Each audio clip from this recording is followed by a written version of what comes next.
Good evening, everyone. This is Emily Stock. I'm Chief of Rail Transportation for the Virginia Department of Rail and Public Transportation. And this is a virtual public information meeting for the draft statewide rail plan. So I'll start with a little housekeeping. This is about a 45-minute PowerPoint presentation.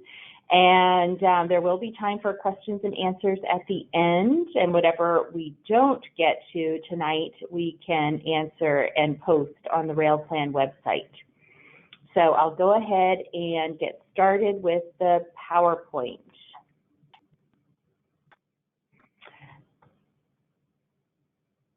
So a little bit of webinar basics. Everyone's muted at this time, but you can write down questions in the question field as shown on the slide when the time comes, and we'll take some time for questions at the end. And there will be two story map and project dashboard demonstrations by our GIS lead for the rail plan, Bridget Wagner. And also the Q&A session will be moderated by project manager Karen Harrington. So both Bridget and Karen are with HDR. Here is our agenda for this evening. We'll be talking about, well, the meeting purpose, of course, is to introduce the draft rail plan and to help people navigate and review it and give feedback. And we are taking you through the rail planning process through this agenda. We've started out with data collection and trends about rail in Virginia. We'll be going through the outreach and feedback that we've done as part of the statewide rail plan. We'll talk about the established goals for rail transportation in Virginia.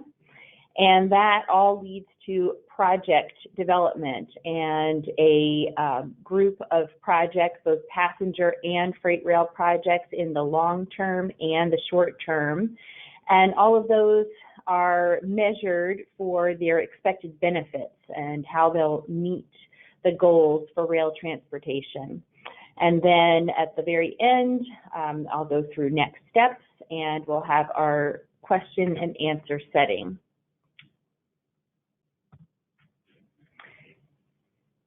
So the statewide rail plan purpose and update.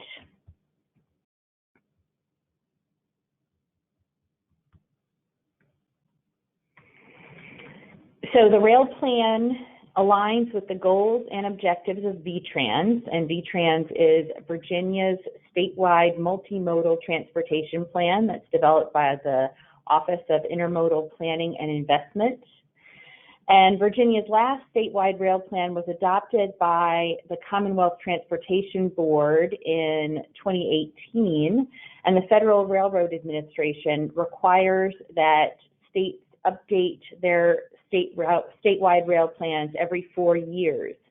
That's necessary to apply for and receive federal funding for passenger and freight rail projects, and that means more now than ever, given the opportunities for infrastructure funding through the Bipartisan Infrastructure Law, also known as the Infrastructure Investment and Jobs Act, or IIJA.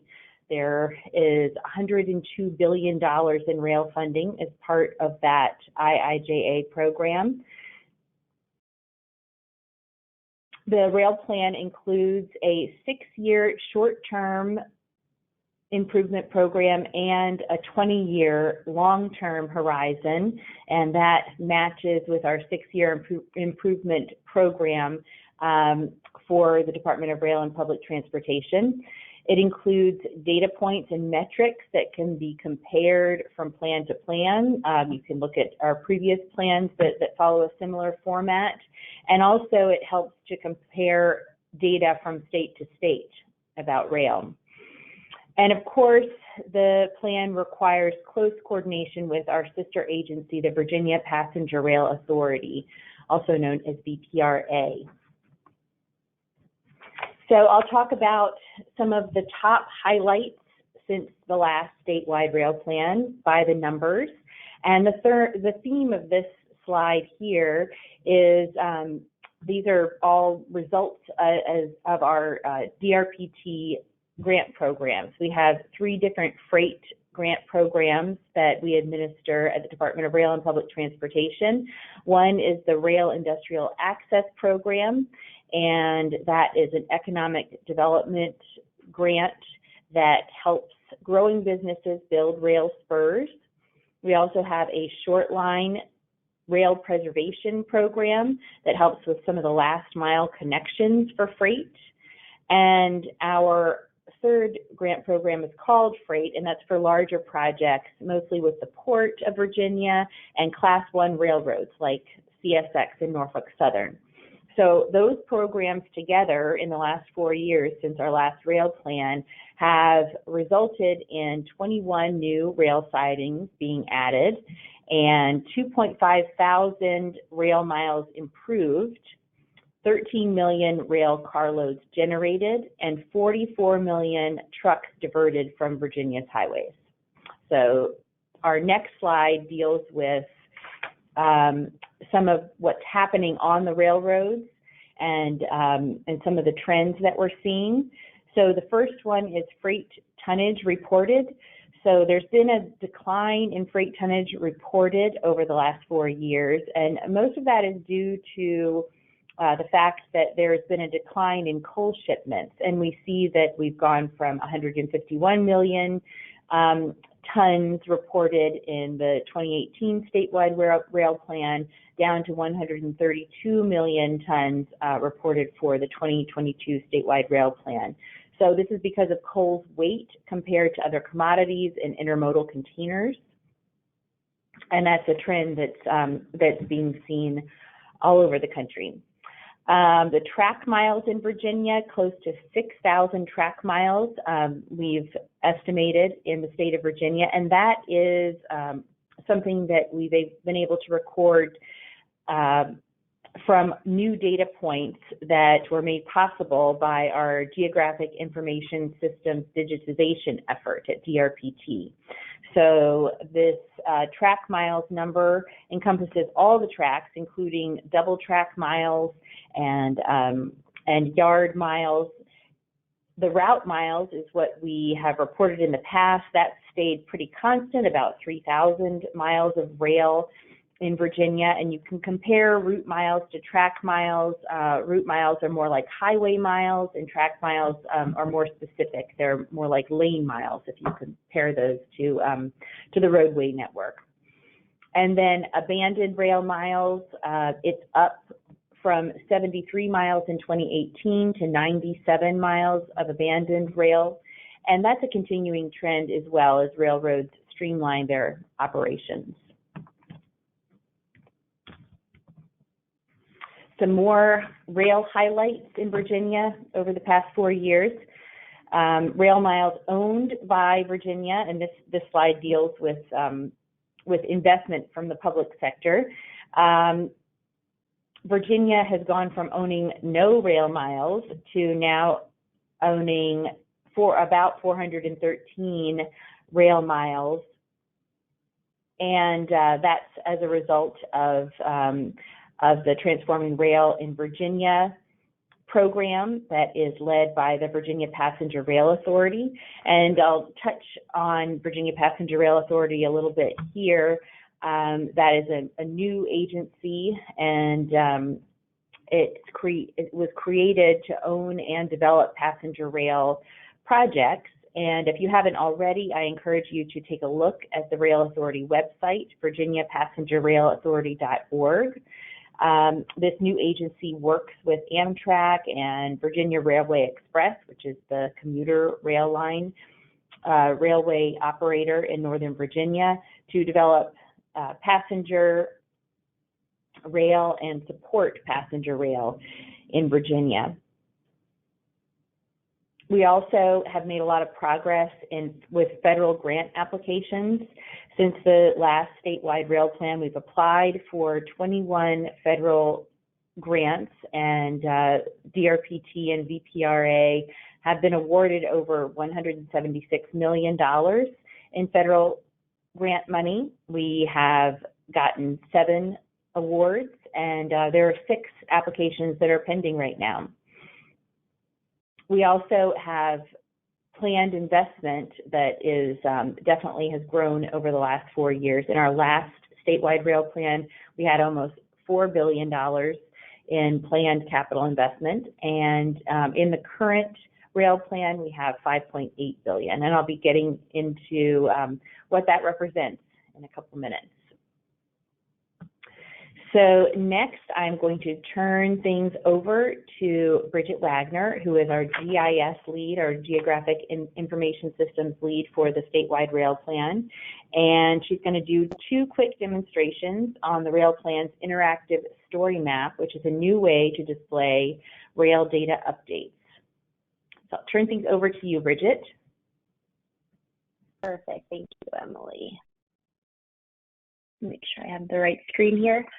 All right, so thank you for that that introduction to the story map elements. And just to build off what Emily was saying, the story map is a part of the Esri ArcGIS online platform. I'm sure that many of you have interacted with these types of interactive maps in some form or another, and that has been a major goal of this rail plan, is to really make the data a bit more interactive and enhance your ability to engage with this information. So what we're showing here initially is the statewide rail infrastructure dashboard. So this will be within the story map along with text and narrative.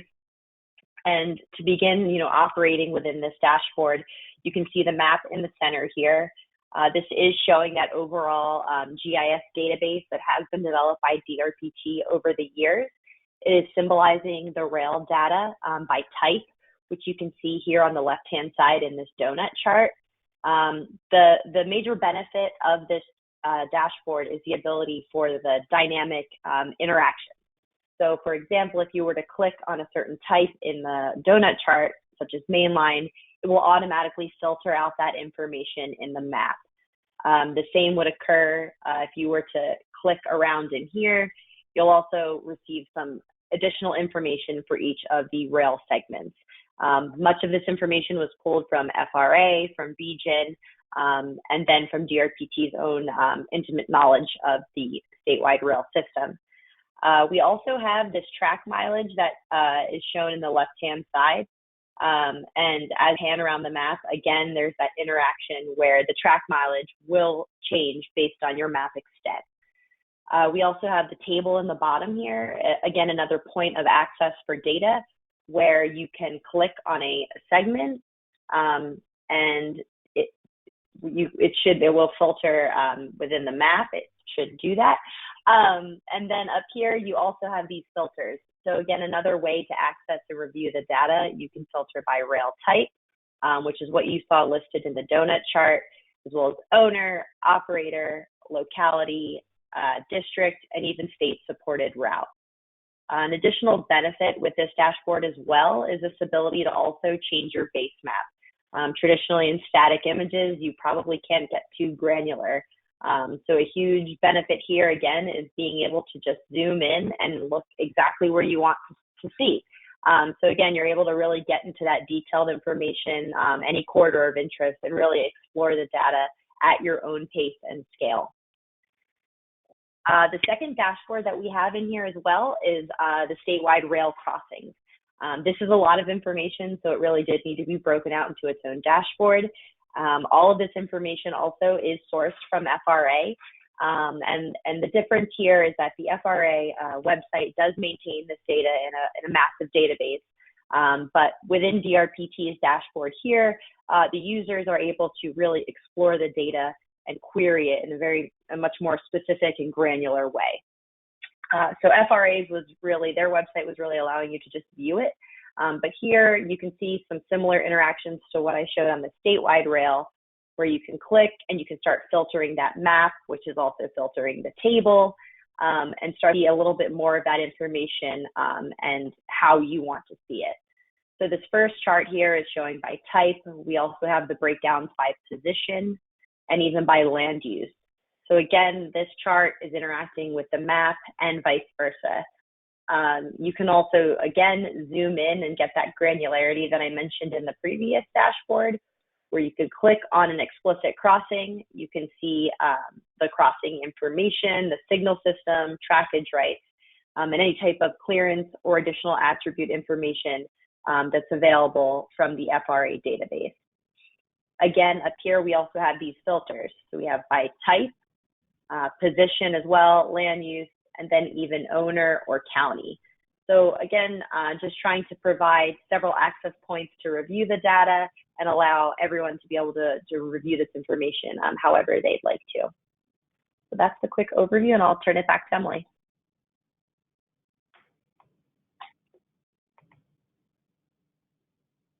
Thank you, Bridget.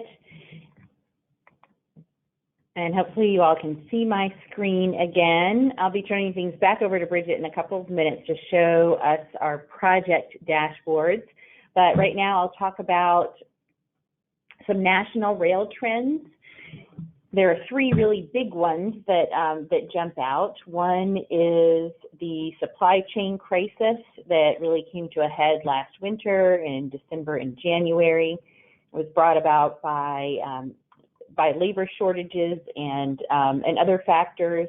And of course, there was a rail strike that was averted just recently within the last couple of weeks. We've also seen a trend toward longer train lengths for freight trains.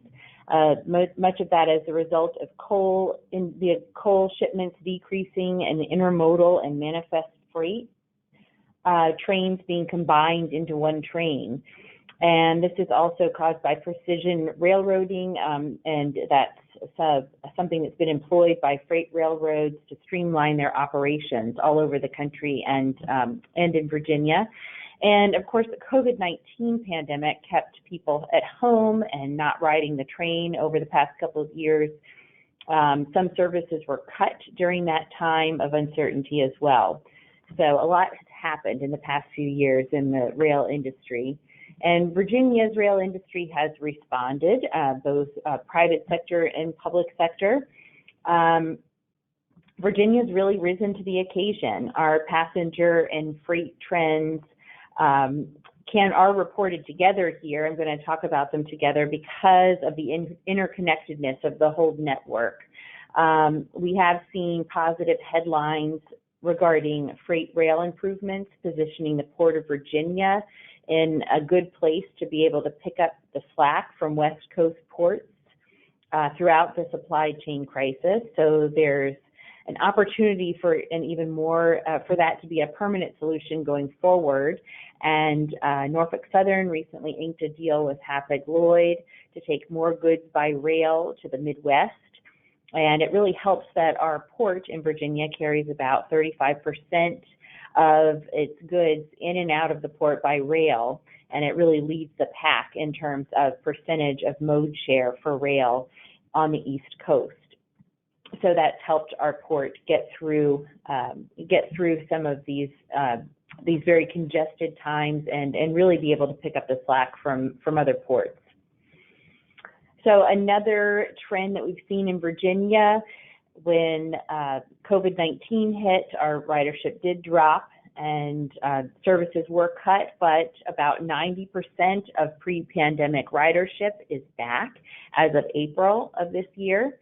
So that's really exciting on Virginia routes. And part of the way that Virginia was able to do this is through VPRA. The Virginia Passenger Rail Authority is dedicated to making state-sponsored rail service the best that it can be, and it made decisions on when to reintroduce service and add service along with Amtrak based on demand. So that service has been doing really well in the past few months, and we continue to see an uptick. So here's some information about the statewide rail plan public outreach campaign. We started it last spring in 2021, and in addition to today's virtual meeting, we we also introduced our website. We launched our website back in the spring of 2021. We've done a couple of surveys, and we did a virtual public meeting in 2021 as well. And I want to draw your attention to the Commonwealth Corridor survey that we did last summer. That was as a result of a General Assembly study. We did that to support a General Assembly study. DRPT was charged with completing 3 General Assembly studies at the same time that the statewide rail plan was being developed. We looked at potential for passenger rail to Bristol, Virginia, to Bedford, and we also looked at the East-West Commonwealth Corridor. And that outreach that we did through the survey helped us to determine the route for the Commonwealth Corridor, that we determined the best route for it if east-west service were implemented would be Hampton Roads to Richmond, Charlottesville, Lynchburg, Roanoke, and the New River Valley. So we definitely try to get as much as we can out of that outreach that we do. And we also, throughout the process in 2021 and this year, we presented to the Commonwealth Transportation, Rail and Transit Subcommittee on a regular basis throughout that time. So here are some of the comments that we heard. This is a really basic summary of comments. Chapter 6 of the rail plan goes into much more depth and it shows where some of these comments have been addressed in the rail plan. So we did hear from folks that they'd like to see upgraded train schedules, that infrastructure is not the only answer to improving rail in Virginia, that optimizing those train schedules can help too to improve freight and passenger reliability. We also heard that we should be prioritizing rail service investments to locations with multimodal connections and economic opportunities. We heard that we should be identifying strategies for rail that complement the multimodal freight network and present solutions to known problems like trucker shortages and port congestion. We understand that that we should be upgrading technology for at-grade crossings for safety and predictable wait times. And we also heard that past freight rail investments to serve the Port of Virginia are paying off. So those double stack clearance projects that were really highlighted in our last few rail plans with CSX and Norfolk Southern made the port more resilient during the recent supply chain crisis and helped the port to grow despite congestion in other areas.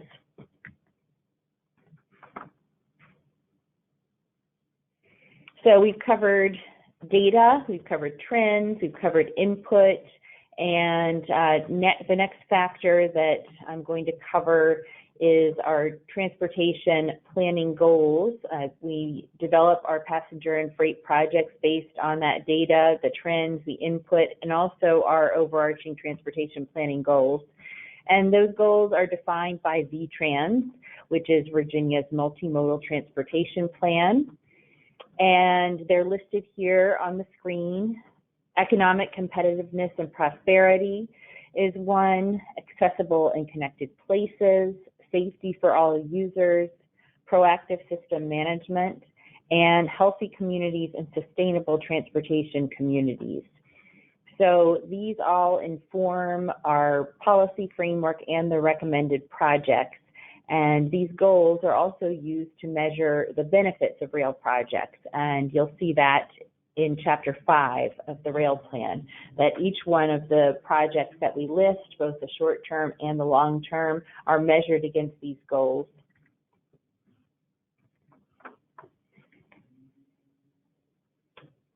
So these are our rail planning steps in a nutshell, and this is the format that we've been taking to go through the presentation tonight.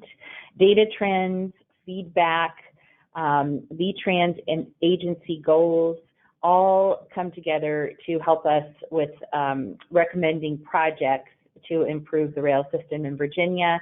And then we look at project benefits to make sure that we're on the right track and and we're going to be talking about those recommended projects and benefits next. And I do want to draw your attention to one of our past projects in Virginia. On the left-hand side of the screen is a picture of, is an aerial photograph of Aka Yard in Richmond, Virginia. And at the bottom of the screen, you see 195, and that goes through the center of Richmond. On the left-hand side is what's known as the Western Bypass around Aka Yard that helps passenger rail get through the yard more easily and not cause as much congestion. And up at the very top of the screen in the distance is the Staples Mill Amtrak station, which is our busiest rail station in Virginia and in the Southeast. So as the Virginia Passenger Rail Authority was established, DRPT retained its role as Freight Rail Grant Administrator and leader of statewide planning for freight and passenger rail. And this rail plan is an example of that role for DRPT. DRPT still sets the direction to plan for freight and passenger rail, and other agencies and organizations take it from there. So for freight rail, that would be the port and railroads. For passenger rail, that would be the Virginia Passenger Rail Authority, VRE, the commuter rail in Northern Virginia, and partnering with Amtrak as well. And so this is a list of high-level policies. It represents a policy framework for passenger and freight investments. Actually, this one is for freight investments, and the next slide shows passenger rail policies. So one of the points that we like to consider as we consider priorities for freight projects is that we want to invest in the freight rail network to support rail transportation alternatives that complement the Virginia highway system and create economic opportunities. We really see the rail network and the road network as complementing one another. For each of them to run smoothly, that gets the most throughput of goods and through Virginia in an efficient way. We also prioritize the preservation of rail right-of-way for rail and transportation use while facilitating proposals for co-located recreational uses as appropriate. And so prioritizing the rail right-of-way for rail and transportation use is important, but if the market for rail is no longer viable, we certainly have worked with organizations to look at potential for rail to trail or other recreational uses as appropriate. We work with freight railroads and other stakeholders to optimize existing freight rail infrastructure. And we also work with freight railroads or other stakeholders to increase the rail mode share at critical freight bottlenecks, including the Port of Virginia. So next I will talk about our policy framework for stations.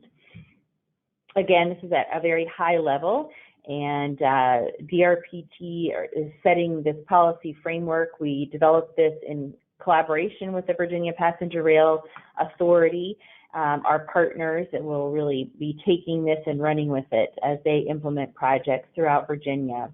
You may recall that in our previous rail plan, we had a rail station policy that was more prescriptive, and as funding and planning mechanisms have changed over the last few years, we want to make sure that we're remaining flexible and recognizing that no two stations are alike. One size, one procedure does not necessarily fit all, but there are some general principles that I'll review. One that has not changed since the last rail plan is our emphasis on multimodal connections. We recognize that stations are a gateway to communities and create opportunities for multimodal connections, including passenger rail, intercity bus, transit, rideshare, bike, and pedestrian access. We do have improvement priorities with regard to stations, and this is something that's a little different from the last rail plan now that the Commonwealth owns some of the real estate where Virginia stations are located. We, the Commonwealth and VPRA, have the responsibility to make sure that some of these stations comply with the Americans with Disabilities Act, design standards, and maintain a state of good repair. So those are our real top priorities, and we also recognize that partnering with stakeholders to fund capacity improvements, new stations, and other improvements that support multimodal access, equity, and a positive customer experience are also important. We recognize that stations serve unique community needs, and planning for passenger rail stations should recognize that these are regional transportation assets that serve unique communities through community consent, should be designed and through community consensus with a multimodal transportation network. Location decisions, that hasn't changed very much either. The location decisions should consider strategic levels, should consider service levels appropriate to the population of the region, existing stations within the region so that you're not taking ridership away from one in order to start a new station, multimodal connectivity, and statewide service planning goals. And then our funding partnerships. The Commonwealth will partner with regions to support a funding strategy for station needs that considers potential local, state, and federal funding, plus an appropriate match. So support could be in the form of technical assistance from Department of Rail and Public Transportation or VPRA to pursue a federal grant. It could be incremental funding subject to availability to close a project funding gap. And the strategy will help guide decisions by the Commonwealth for state funding. We look at station elements holistically as a percentage of a whole rather than drawing a line and itemizing funding responsibilities.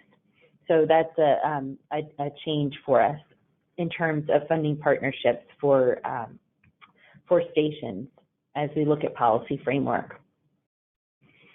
So I'm going to turn now to our recommended rail projects and just giving you a by the numbers view.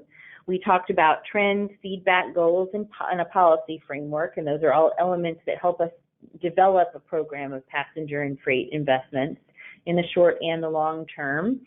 And this plan has 174 total projects, 93 of which are freight projects, 81 passenger rail projects. The total planned investment is $5.8 billion. And the majority of that is for our passenger rail projects through the Transforming Rail in Virginia program. And then there are also investments that we're planning in freight rail as a result of our programs, the Rail Industrial Access Grant Program, Rail Preservation, and our Freight Grant Program. And our short-term investments are planned within 6 years. They really reflect what's in the 6-year improvement program for DRPT and VPRA and VRE, and our long-term investments are planned beyond 6 years. So I'll talk a little bit about Transforming Rail in Virginia. Our passenger rail program is dominated by the work that Virginia Passenger Rail Authority is doing to advance Transforming Rail in Virginia, which is a multi-phase program. And I encourage you to look at the Virginia Passenger Rail Authority website at the transformingrailvirginia.com section for more details. But in a nutshell, the infrastructure for Transforming Rail in Virginia, and it will be building infrastructure, optimizing operations, and actually separating freight and passenger rail in some areas. And that'll have the effect of doubling Amtrak service in Virginia, providing hourly Amtrak service between Richmond and Washington, D.C. It will increase the Amtrak passenger service to Roanoke. It's already started this year, and then extend Amtrak service to the New River Valley. It will increase the Virginia Railway Express commuter service along the I-95 corridor by 75%, with more service in the peak period and additional late night and weekend service. Transforming Rail in Virginia will increase Amtrak service to Newport News and Norfolk as well in the Hampton Roads region. And it will, we've already acquired the out-of-service S line, which runs from Petersburg to North Carolina. And through Transforming Rail in Virginia, we are planning with North Carolina to upgrade that line for even quicker service to Raleigh and Point South. And that will take over an hour off of the train trip as it exists today between Richmond and Raleigh, North Carolina. And we also, through this program, are preserving the existing freight corridor between Doswell and Clifton Forge for future east-west passenger rail service, potentially. So now I'm going to turn things over to Bridget Wagner again to take us through the project dashboard. She's going to explore the projects in our plan, including the passenger, commuter rail projects, and also the freight projects. And when she finishes up, I'll talk a little bit more about freight projects in our program. So Bridget, I'll turn things back over to you. Perfect, thank you. All right. So now we are back in these dashboards again, and similar to what was presented earlier in terms of layout and design, we're showing here the VPRA project. So to start here, it's the same idea as the previous dashboards where the map is the focal point, and you can see similar charting and project lists. So within this dashboard specifically, the projects by type here are broken out by capital grants, capital projects, and operating budget. These categories were, we grabbed these categories from the VPRA budget documentation. So that's how you're able to see and filter on the map. When you click on a part of the donut, it will filter both the map and actually the projects list, as well as the expenditures at the bottom. So again, really promoting that functionality and interaction among all of the components in the dashboard. Aside from type, we also have by grantee or applicant. So again, quickly, you can kind of see that breakdown within the donut chart, but then you can also do filtering so that if you wanted to look at just VPRA, you could click that chart section and it would filter the projects. The same for if you wanted to look at VRE, and then it would filter spatially and in the list. Additionally, in this dashboard, you can actually click on these projects and it will take you right into those project locations. It will zoom into the area and it will actually provide additional information. So not just what you saw with the applicant and project name, but the type, the budget breakdowns for short-term, long-term, previous expenses, and that overall budget. Similar to the other dashboard as well, when you zoom in here, you can actually, again, do that change on the base map to get that level of granularity if there is, a specific project of interest that you really like to drill down into more spatially. Similar, again, we have these filters at the top. Again, it's a way to just have a different access point if a user, wants to keep this grantee view open, but then also just filter by capital projects. Again, it's allowing for that flexibility in how the application can be viewed. The same can also be done by grantee. So 2 access points for grantee and type in both the chart and the filters. Additionally, this button here, the VPRA budget, this will take you directly to VPRA's website and their budget documentation, which is where all of this information that is presented in the map and the list is pulled from. So hopping over to VRE projects, this is just the same approach, but with VRE information.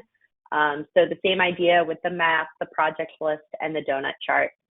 Again, the chart is using categories that were pulled from VRE documentation, and the same functionality would occur here as well.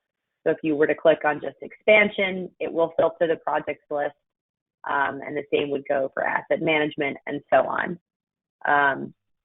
Just like the VPRA map, you could also click on the projects in the list, and then you can start to see that breakdown. I didn't click on the best example there, but I can certainly click on something else just to show that additional information that can be shown when you click on an item in the list. And again, the same functionality of being able to zoom in, change the base map, and again, do whatever type of granular review or query that you'd like to review. The same idea here with the VRE budget button. This will also take you to VRE's website and their budget documentation, which is where our information is being pulled from. And last but not least, the statewide freight rail projects dashboard. So this one is showing all of the freight rail projects. It is breaking them down by short-term, long-term, or both. There is obviously some overlap in terms of the spatial review of this, so it might appear like everything is short-term. But again, if you use one of these filters up here and you just queried for both, you would start to see a little bit more of that information dynamically. So by using these filters above, the same idea is the map will filter, this table will filter, and then you'll be able to really dive into that information. Additionally, in this map dashboard, if you click on an item in the table, it will also zoom into that project location and really break down that freight rail information that we do have available at this point. The same applies in this dashboard where we also have the items, just show everything, where you can also, pan around the map. We have the ports here shown as well, just for additional ref information. But this is showing, all of the projects and the VDOT districts overlaid as well. Along with this dashboard, we do also have a link to the DRPT SIP. So this link will take you right to their open data portal to show all of their FY23 SIP tables. So that is the very quick overview of the remaining dashboards for this presentation. Thank you, Bridget. So I'll talk a little bit about our freight rail program. As we experienced how well the Port of Virginia defied national trends and actually picked up business during the supply chain crisis, I wanted to highlight DRPT's continued support of the port in this year's plan. And we have 3 projects to highlight. DRPT has committed close to $50 million through its freight grant program on the Norfolk International Terminal Central Rail Yard expansion, the Commonwealth Railway Marshalling Yard, and the Virginia Inland Port Inside the Gate project. And Commonwealth Railway Marshalling Yard, Commonwealth Railway is one of the short lines in Virginia, provides last mile connections to the Port of Virginia.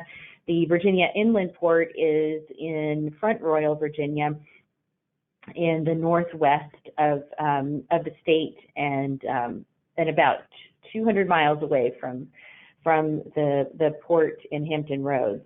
So that really helps with all of these projects help with getting goods in and out of the port quickly, to help with network fluidity and curb congestion.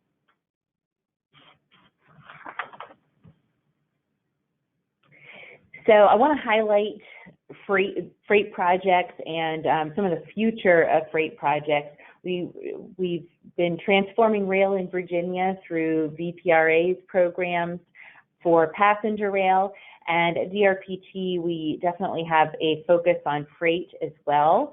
And so we are looking at undertaking a really bold plan that identifies technology, equipment, and infrastructure enhancements to maximize the capacity and efficiency of Virginia's transportation network by ultimately increasing the percentage of goods moving in and out of the Port of Virginia by rail. We understand that this diversification between truck and freight really helps with the port's ability to get goods in and out quickly and efficiently. And through this effort, we'd like to build upon existing efforts initiated by the Port, by Class 1 and short line railroads, by localities and the Virginia Economic Development Partnership. We want to leverage existing funding and new funding opportunities, perhaps opportunities through federal grants, through the IIJA that I mentioned before, that would get us to some of our goals. We also would like to focus on collaboration with freight industry leaders, leveraging the power of freight rail to enhance economic development in the Commonwealth. And I'll touch on this graphic that you see over on the right-hand side of the screen. That's a heat map that shows the locations in Virginia of industry clusters that are served by rail. And we think that in those locations, we could really lean on our industry leaders and work with them on rail solutions. And we want this to bring together multiple agencies and private sector partners to deliver a program of projects from a systems perspective at strategic locations. Is the name of the game, and really looking at the programs that exist and maximizing those. So with our freight rail program that is in the rail plan currently, in addition to matching up all of the projects with VTrans goals, we are also identifying those projects that get us to this goal of increasing the percentage of goods moving in and out of the Port of Virginia by rail. And so that's something that you'll see with the rail plan that's a little different this time. So program benefits, we have looked at all of the projects that are in our program and conducted a benefit cost analysis. And we understand that that there are cost savings that can be realized as a result of these projects being implemented. On the freight rail side, we would be looking at about a $2.1 billion annual benefit as a result of freight improvements. For passenger rail, we're looking at $171 million in annual benefits. And these benefits are largely derived from the savings from diverting freight and passengers from highways to rail, and includes savings from congestion and crash reduction. And they don't necessarily account for the total economic benefit associated with job creation, tourism, and tax generation, but definitely a savings for the Commonwealth. We also understand that rail travel is a safer mode of travel, and based on the number of route miles that would on the roads that would actually be minimized, we would look at about an $84 million savings from reducing crash-related accidents, injuries, and deaths on the road as a result of our program. Breathing easier, we, as a result of our programs for rail, we also would expect to benefit by reducing 2.4 million tons of CO2 emissions. So that helps with air quality. And on the congestion side, we understand that passenger rail cars, one single passenger rail car can avoid 30 passenger vehicles on the highway, and a single freight rail car can avoid 3.4 semi-trailer trucks. So we're looking at savings in congestion and annual pavement maintenance as well as a result. So I'm coming to the end of the PowerPoint presentation. I'm turning now to how to use the plan. Our plan, as I mentioned before, follows the Federal Railroad Administration guidelines for statewide rail plans, and this chapter structure is similar to our last two rail plans.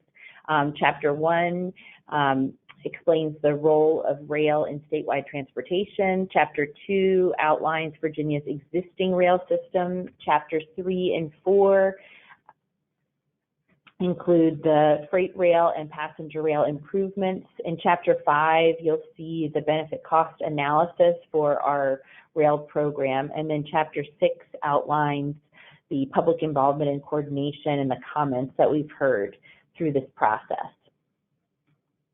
So next steps for us, right now we're in a review period for the draft rail plan, and it will be posted and available for comments and review by October 27th of this year, and you can send comments to drptpr@drpt.virginia.gov, and that link is also on our website. And we expect to finalize the rail plan in November of this year and submit the final rail plan to the Federal Railroad Administration by the end of the year. But I want to stress before I move on to Q&A that it doesn't end here just because our rail plan process is coming to an end. DRPT is constantly looking for opportunities. It's an ongoing process to make improvements and recommendations for the rail network and to coordinate with other entities. So we are going to be carrying on our mission even though the rail plan is over, so you'll be hearing more from us as we go ahead. And one of the first things that we'll be doing as we close the rail plan and move on to some of our next projects is it's still enhancing the GIS system that we've developed over the last few years that Bridget showed us, and that's on our website so that we can see what infrastructure is out there, and that's now linked with projects. So you'll be seeing more from us there, and we want to make sure that that stays up to date and useful moving forward. So I am going to ask for the assistance of Karen Harrington, who is going to moderate our question and answer session. So Karen, what do we have in terms of questions? Sure. Hello, everyone. First question came in just at the very beginning of the presentation. So I know this has been covered, but it probably is important to review again. It's how far out did you say the plan goes in terms of number of years? So we're looking at a 20-year horizon for the long range projects. Right. But our focus for short range is within the next 6 years, and that reflects the 6-year improvement program. Okay, the next question, is there any way I can find information on projects which have been awarded or are pending federal grants? So we will have information about that in the rail plan, and so you'll be able to see that in the rail plan. The grants that are awarded they're usually posted on the Federal Railroad Administration's website, and depending on whether a project is awarded through the Virginia Passenger Rail Authority or DRPT, you would see announcements coming from those two websites. But you can always contact us if you have questions about federal grants, which ones are out there, which ones have been awarded, and other details. So please don't hesitate to reach out to us if you have questions about that. Okay, more questions are coming in. The next one, when is the hourly DC to Richmond service planned to take effect? So I don't know the answer to that. That is something that the Virginia Passenger Rail Authority is working on, and as part of transforming rail in Virginia. And so I would encourage you to take a look at their website, and you can also send an email through their website to their communications folks who could give you a better idea of when that's planned. Okay, the next question came in earlier. Where can the dashboard be found, and will the link be shared? They were having trouble finding it. I'll just quickly answer that one.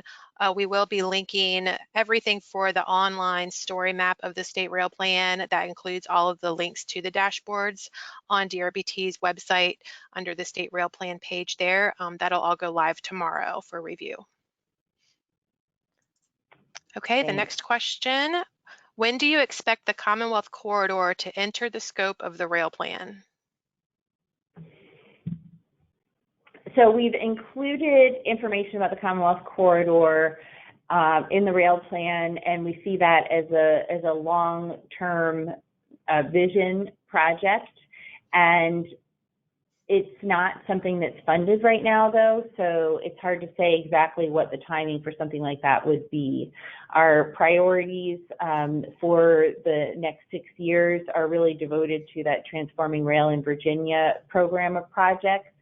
But as opportunities come along, we certainly want to explore more with the Commonwealth Corridor as well.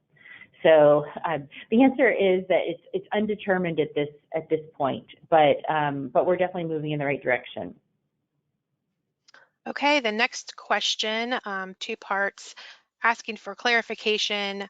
Virginia exports 35% of goods by rail, correct? Also, what is the SRP? Just real quickly, the SRP is just abbreviated State Rail Plan. So if Emily could respond to the first part.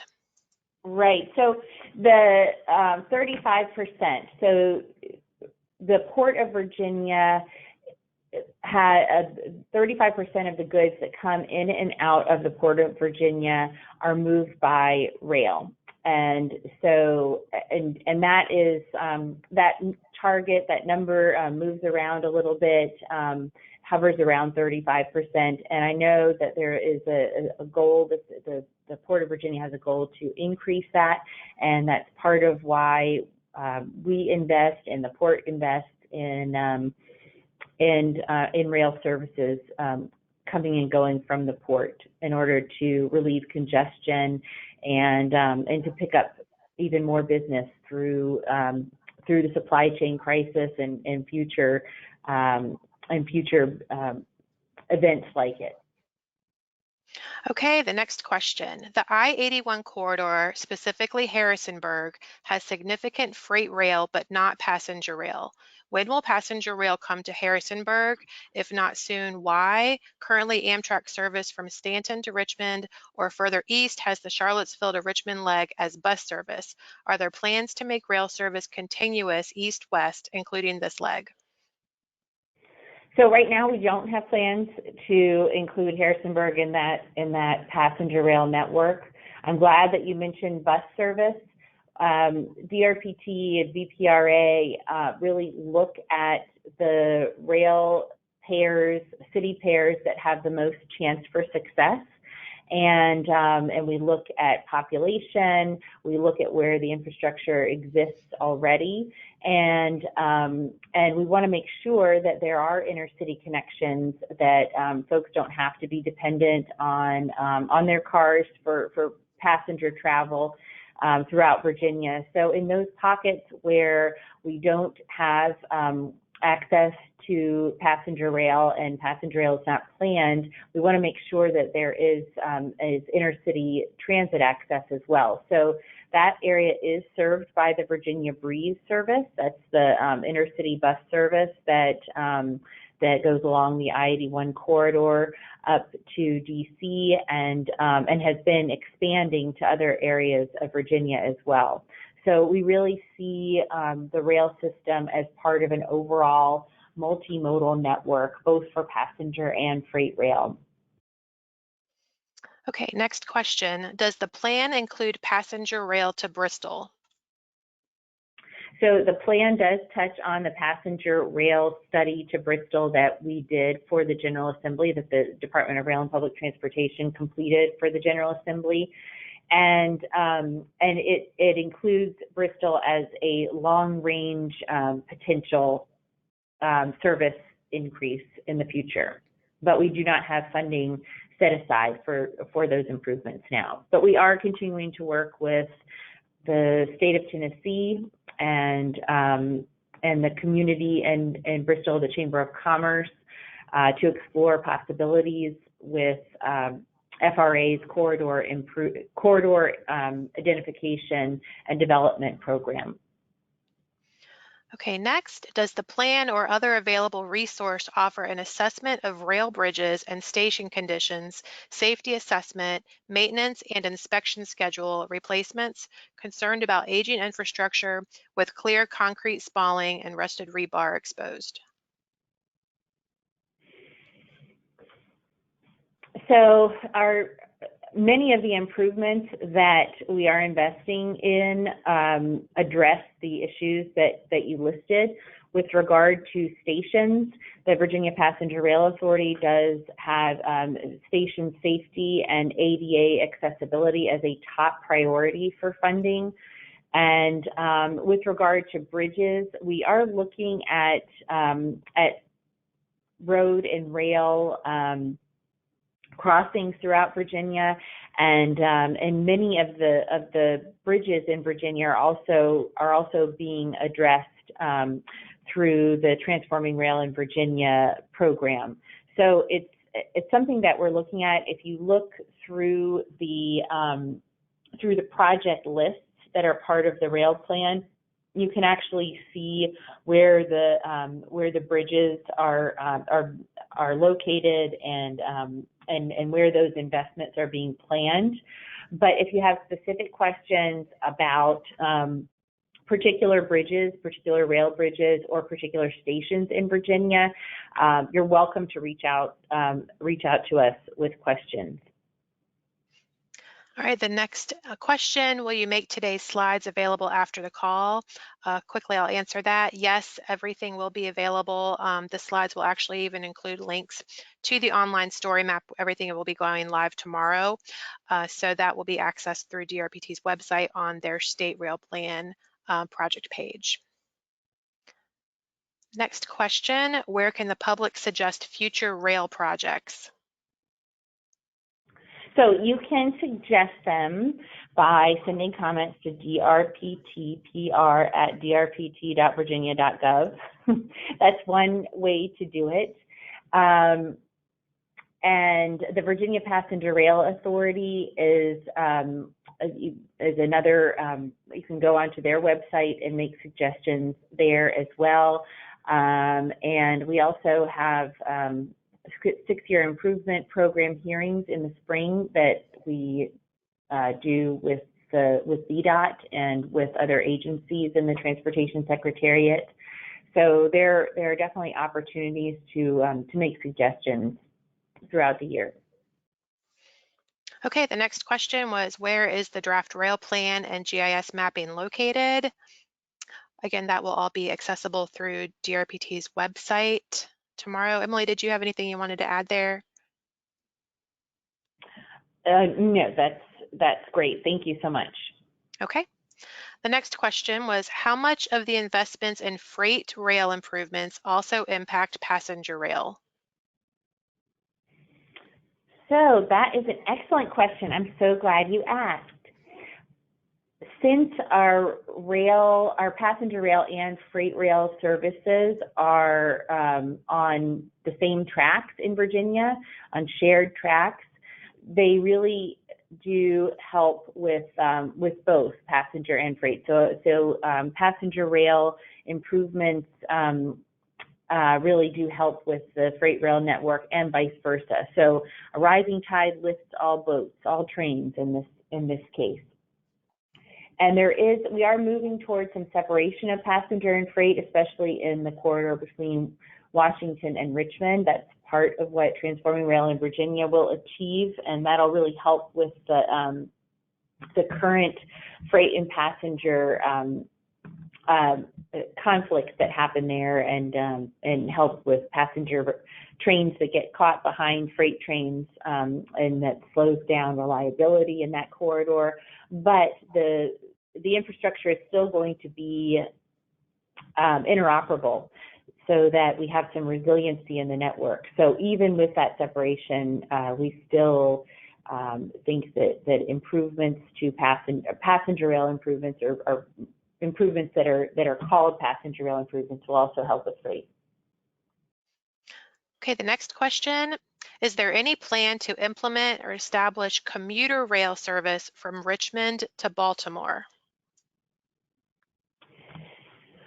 So right now we don't have that in our plan, but as we make improvements to passenger rail service between Richmond and Washington, which is part of the plan, you'll see more frequent trains, both Amtrak intercity trains and also on the VRE system.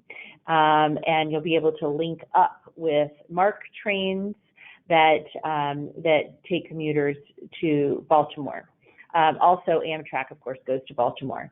So if you are, so there will be improvements, but we're not. It's not necessarily called a commuter train between Richmond and Baltimore, but you could definitely get better service. Incremental improvements are going to be coming online as this program or project moves forward. Okay, the next question, apologize, I'm sure this has been covered, but when is Longbridge expected to be finished? Is it still proceeding on time? And what is the status of the pedestrian bridge? So the Long Bridge, for those of y'all who aren't familiar, is the rail bridge that goes over the Potomac River between Virginia and Washington, D.C. It's a major bottleneck for freight and passenger rail. And the Commonwealth of Virginia worked with the D.C. Department of Transportation to finish up an environmental study that recommended doubling the capacity of the rail bridge. And right now it's 2 tracks. So it's going to be expanded to 4 tracks, and there'll be separation of passenger and freight rail on the bridge. And that is expected to be complete by 2030. And we also have just gotten a federal grant awarded in early August to build a pedestrian and bike bridge that's going to be co-located with the new Long Bridge. And I don't have the timing on that off the top of my head, but I expect that it is on the VPRA website. There is a press release that announces that grant was awarded. So I think it is out on that press release. Okay, the next question, what are the actual metrics to determine progress from one rail plan to the next rail plan? So that is a good question. We do a benefit cost analysis for our rail plans. And so one way to look at progress is to look at those look at the benefit cost analysis from rail plan to rail plan. But this year, we also did those top 10 highlights. So that's one thing. That's another piece that you'd want to reference to measure progress from rail plan to rail plan. And that's something that I think we're going to do going forward. I'd like to do that and maybe even go into more depth in the next rail plan when it comes to kind of by the numbers, those measures every 4 years. And another way that we're measuring progress is by entering information about our projects on our on GIS. So it's as we load the infrastructure, the rail infrastructure elements onto GIS and update that, you'll be able to actually see where we've increased the number of miles of track as a result of our programs, the number of sidings, and we'll be able to do a better job of assessing our success by showing data that way. Okay, the next question I think was a follow-up to a previous one. Is 35% of tonnage or value? I don't know the answer to that. I think it's tonnage, but that is a port statistic that I would need to look up. So if you still have that question, I can work with my port folks and get you the answer. If you want to send an email to drpt pr@drpt.virginia.gov, well, I'll make sure to get an answer for you. Okay, the next question. Will high-speed passenger rail be a part of this rail plan?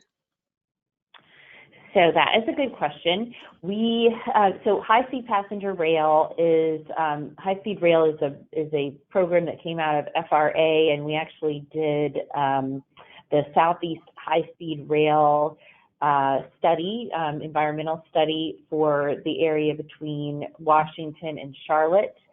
Finished that up in 2012, and then did a Tier 2 study to look at high-speed passenger rail in separate sections of Virginia and North Carolina as well. And through those environmental studies, we looked at the cost benefit of raising speeds over different sections of the rail line by straightening the curves in those areas. And what we found is, especially in Virginia, this wasn't the case all over the Southeast, but it's in Virginia, we found that incremental improvements to the existing rail line that don't go out of the existing right-of-way are actually more cost-effective than increasing speeds and to above 75, 90 miles an hour. So it's not necessarily true high-speed rail that you see in other countries that we're recommending, but we're recommending incremental improvements along the existing right-of-way to get us to higher speed and really to better reliability.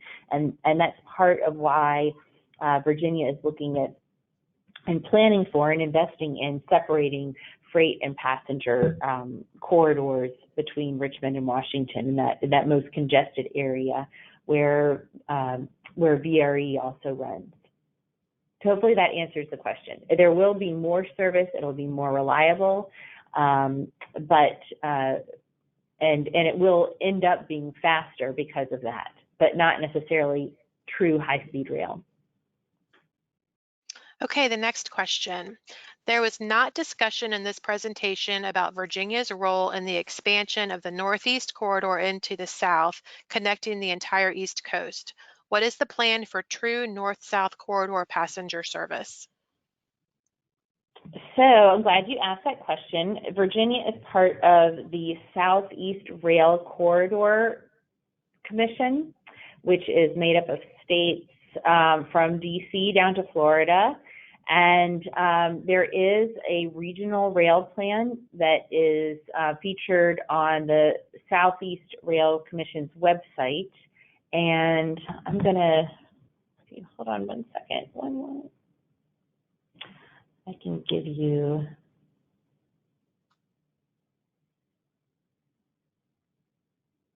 So the answer is we're working with the Southeast Corridor Commission to develop plans for the entire Southeast and those connections.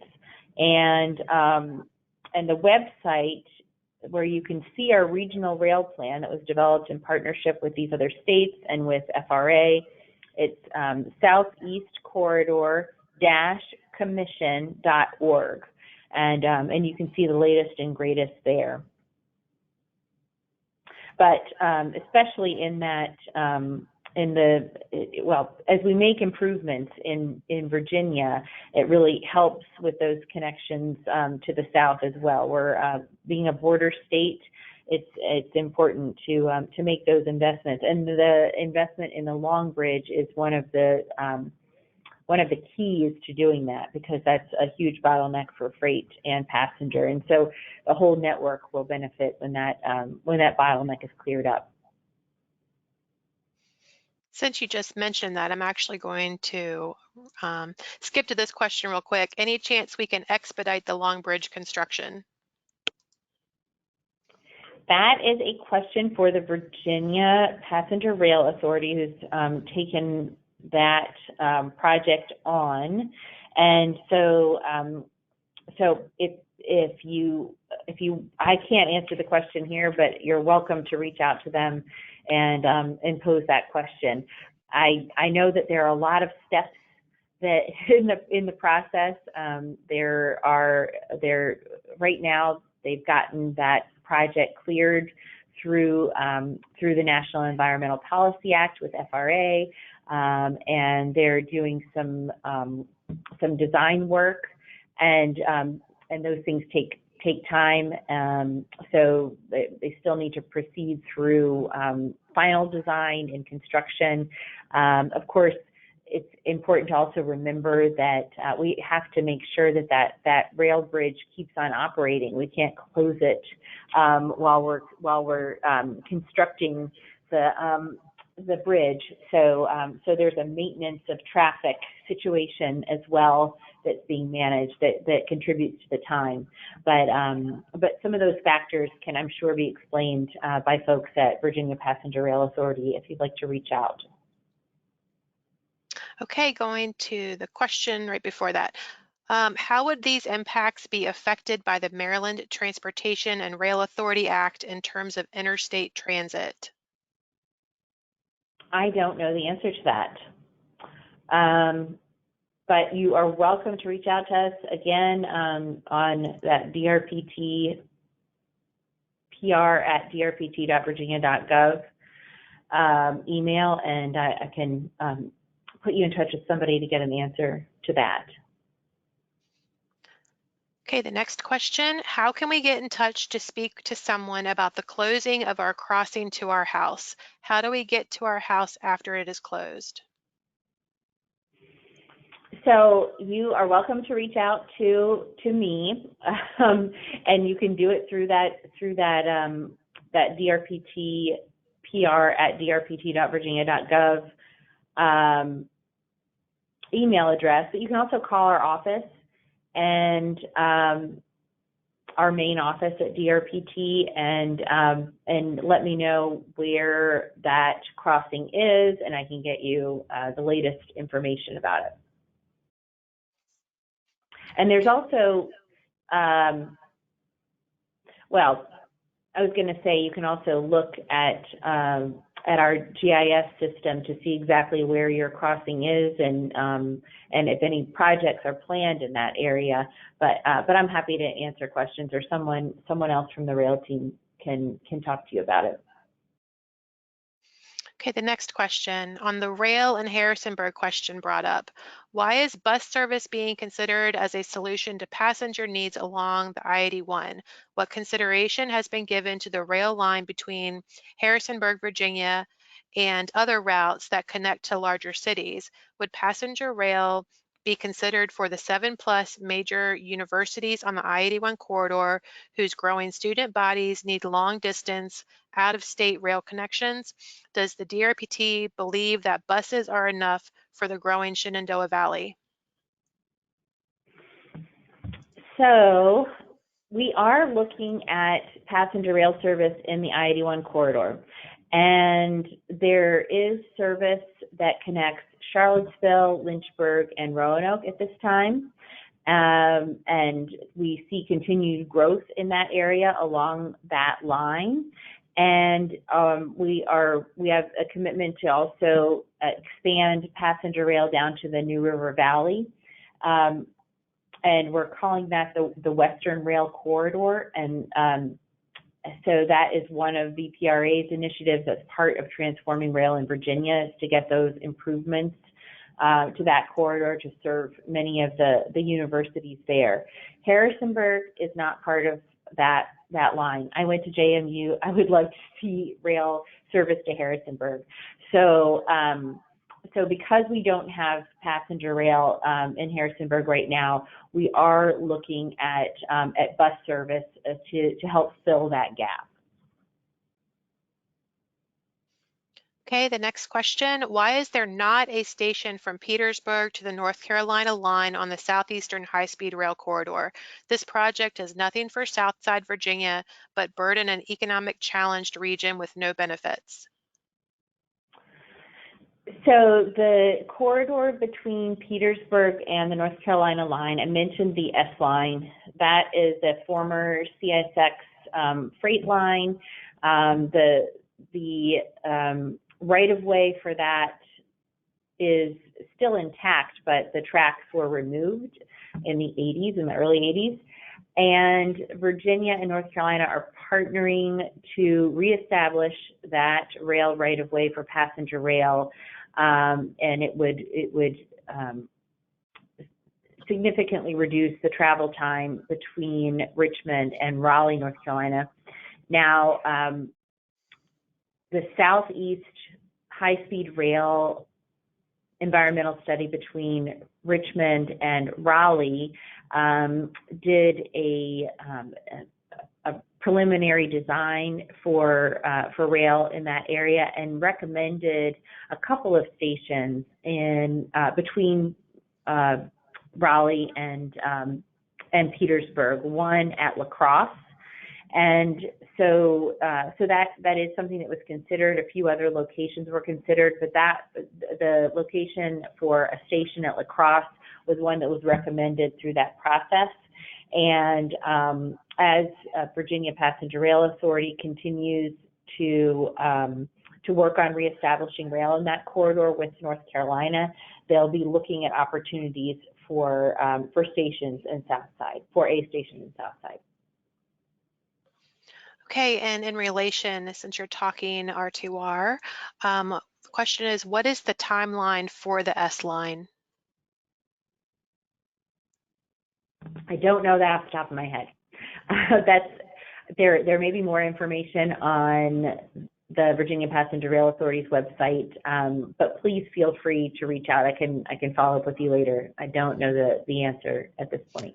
I may be able to provide a little bit more information. I know that the large Creasy grant that was awarded to both North Carolina DOT and the Virginia Passenger Rail Authority is for continued design up to 30%. And so North Carolina DOT will be moving forward with that work for the Richmond to Raleigh, which includes the S line within Virginia.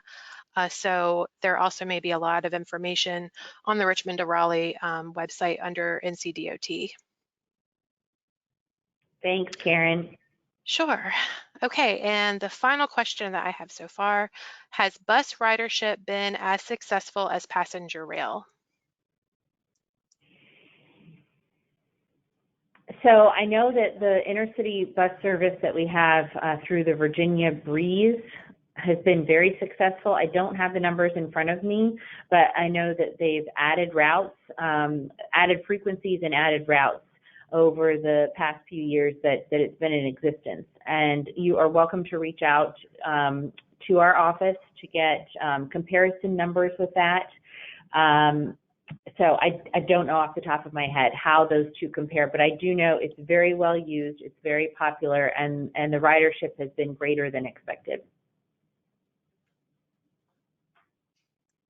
As has rail. All right, Emily, that is the end of the questions that have come up. Sorry, there's one more that just popped in. Let's see. Virginia Breeze does not go east-west in and out of the Shenandoah Valley.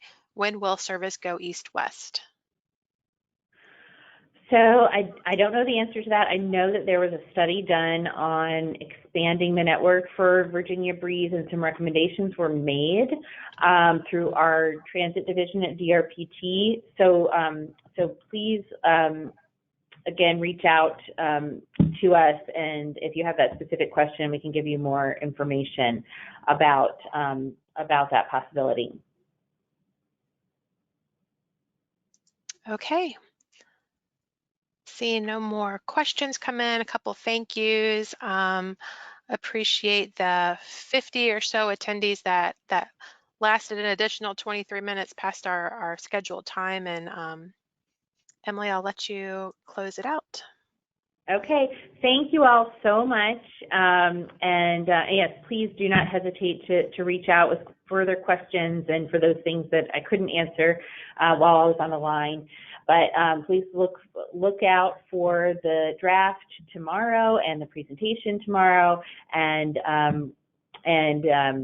offer your comments before we wrap things up in December. Have a good evening. Bye-bye.